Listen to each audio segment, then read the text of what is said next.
Hi friends, இன்னைக்கு எங்க வீட்டு சமையல் சப்பாத்தியும் தேங்காய் பால் குருமா. சப்பாத்தி குருமாவுக்கு செய்ய வேண்டிய பொருள்: சப்பாத்திக்கு தேவையான மாவு நீங்க பிசைஞ்சுக்கோங்க. இப்போ குருமாவுக்கு செய்ய வேண்டிய பொருள் என்னென்னு: 2 நறுக்கின தக்காளி, 4 வெங்காயம், 2 ஸ்பூன் இஞ்சி பூண்டு விழுது, 5 பச்சை மிளகாய், கொஞ்சம் கசகசா, 50 கிராம் முந்திரி, கையளவு புதினா, அரை முடி தேங்காய், 200 gram beans, 200 gram carrot, 200 gram உருளைக்கிழங்கு, தேங்காய், கசகசா, முந்திரி மிக்சியில் அரைச்சிக்கோங்க.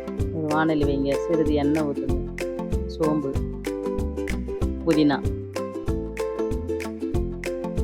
பச்சை மிளகாய் வதங்க விட்டோம்.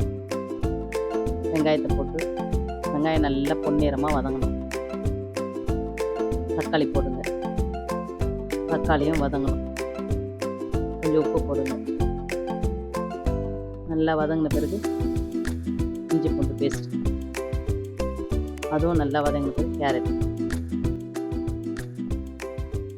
பீன்ஸ், அதுவும் வதங்கணும். உருளைக்கிழங்கு, இதை நல்லா கலரி விடுங்க. நல்லா கலரினா தண்ணி கொஞ்சம் ஊற்றணும்.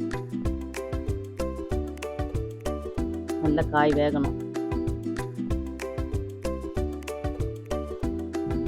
காய் நல்லா வெந்துருச்சு. அரைச்ச தேங்காய் பேஸ்ட்டு அதில் போட்டுருங்க.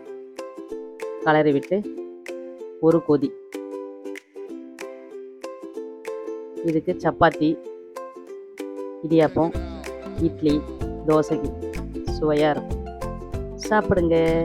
மறக்காமல் வீடியோவை லைக் பண்ணுங்கள், ஷேர் பண்ணுங்கள், சப்ஸ்கிரைப் பண்ணுங்கள். உங்களை அடுத்த வீடியோவில் சந்திக்கிறேன். நன்றி, வணக்கம்.